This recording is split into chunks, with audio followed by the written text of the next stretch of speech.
அரசியல்வாதிகள் மீதெல்லாம் வந்து விசாரணை இருக்கு. அதெல்லாம் ஒரு பக்கம் சட்ட ரீதியானது அப்படின்னு நீங்க சொன்னீங்க.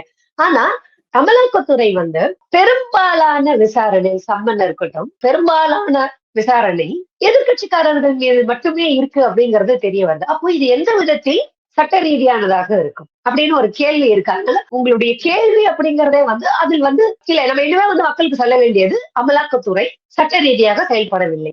அதற்கு ஆதாரம் உங்களுடைய கொஸ்டின்ல முதல் பாட்டுக்கான ஆதாரம் 2வது பாட்டு. இப்போ ஒரு விவசாயிகளுக்கு 2 விவசாயிகளுக்கு அமலாக்கத்துறை சம்மன் அனுப்பிச்சிருக்கு அப்படிங்கறது மூலியமாக சாதாரண மக்கள் ஆகிய நாம என்ன புரிஞ்சுக்கணும் அப்படின்னா, அமலாக்கத்துறைக்கு மிக பெரும் அதிகாரத்தை ஒன்றிய அரசு மிக முக்கியமா மோடி ஆட்சிக்கு வந்ததற்கு பிறகு கொடுத்திருக்காங்க.